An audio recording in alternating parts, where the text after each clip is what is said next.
Hi everyone, happy St. Patrick's Day. Today we're going to be reading an Irish folktale.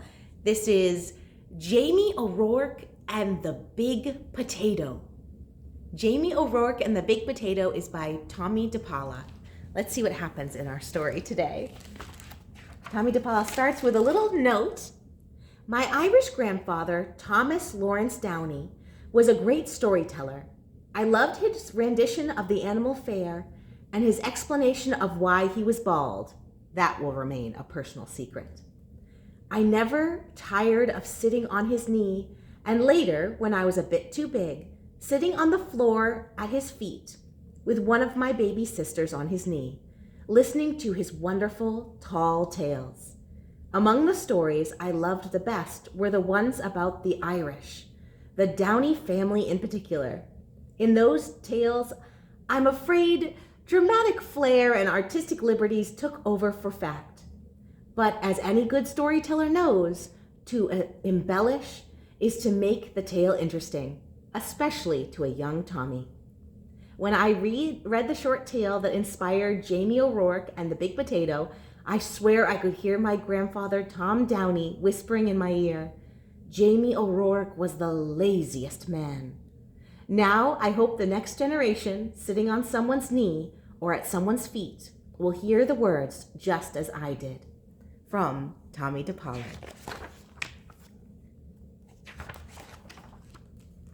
Jamie O'Rourke was the laziest man in all of Ireland.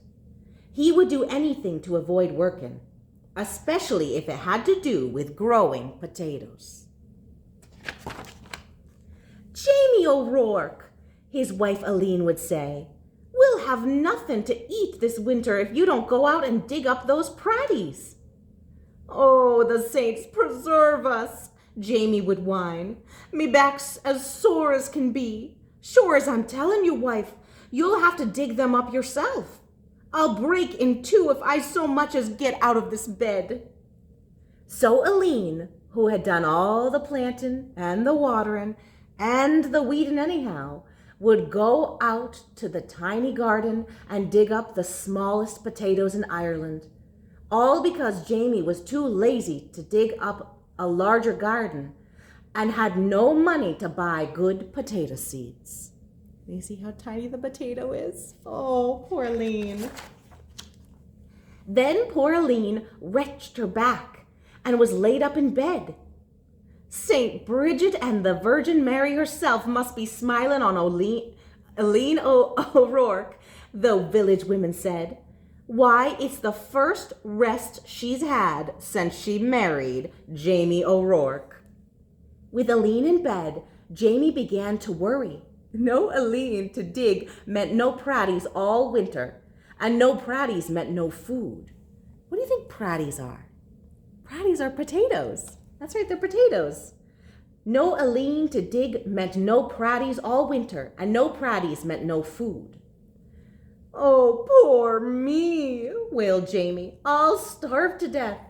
I'd best go to the church and confess to Father O'Malley.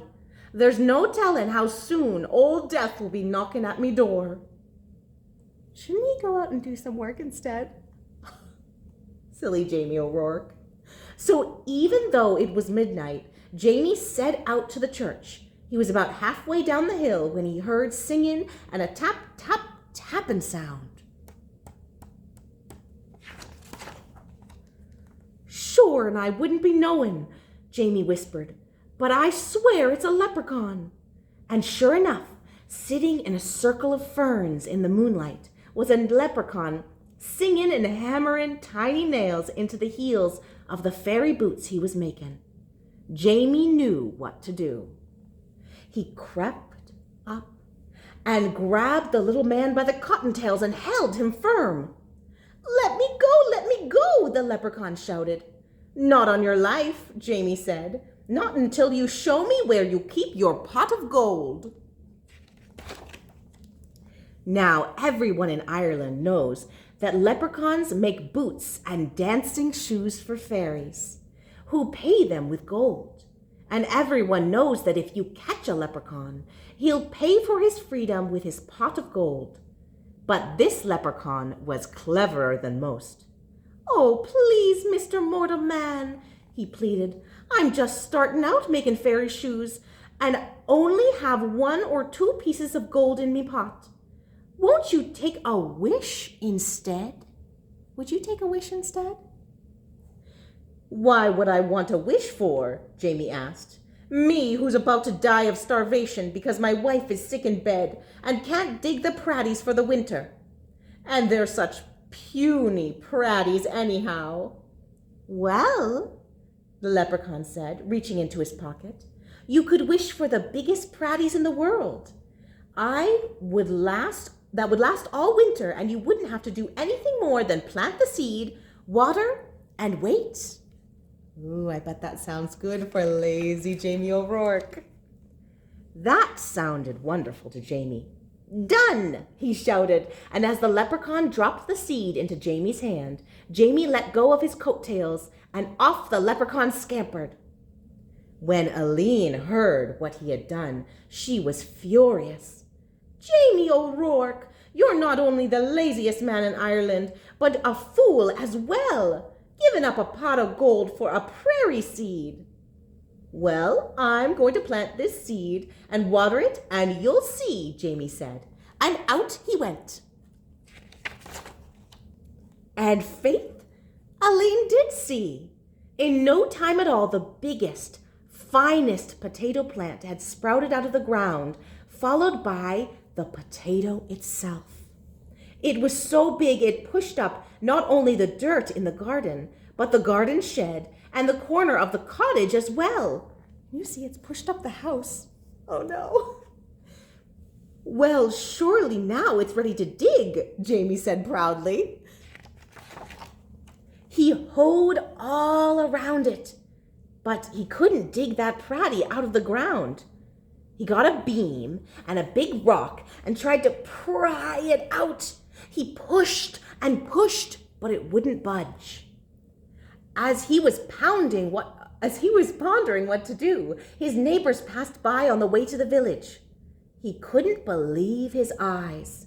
He couldn't wait to tell everyone in the village what he'd seen. And before you knew it, the hill of Jamie's was filled with the villagers coming to see the big potato. There it is, as big as a house. "Where did it come from?" they asked. Jamie told them about the lucky night he had caught the leprechaun and how smart he had been. "Why, anyone could have gotten a pot of gold," he bragged. "But the biggest pratty in the world? Well, that took some doing." "However did you outsmart the leprechaun?" they all asked at once. Jamie hesitated, and he scratched his head. "We'll help you dig up the pratty, Jamie, if you tell us how you did it." And they grabbed shovels and hoes and started to dig. They dug and they dug and they pushed and they shoved until the potato flew out of its hole. It rolled down the hill faster and faster until it reached the bottom, where it bounced up high and came to a stop, wedged between the stone walls on either side of the road.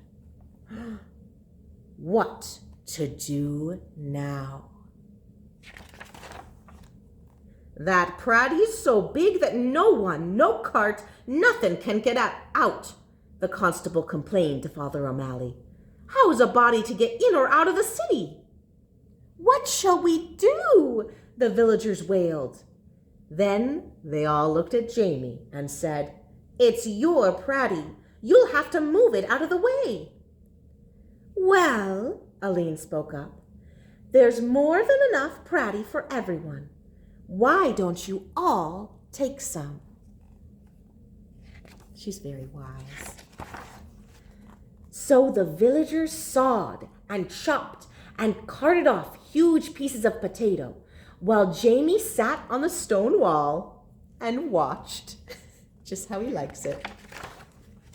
All winter long, everyone had potato to eat, and eat, and eat, until no one wanted to see or hear a potato again. Can you see them starting with a smile? So excited. And then as it goes, oh, too much potato. In the spring, Jamie said, I saved a potato eye for a seed, and it's just about time to plant it. Oh no, the villagers cried. If you promise not to plant it, Jamie, we'll promise before St. Patrick and all the saints to see that you and Aline always have plenty to cook and eat. We don't want another giant Pratty around here. Jamie smiled and agreed. What a perfect life for the laziest man.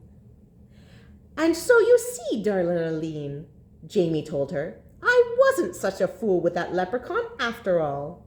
And Aline had to admit, Jamie O'Rourke was right. The end. And there's the leprechaun with all of his gold.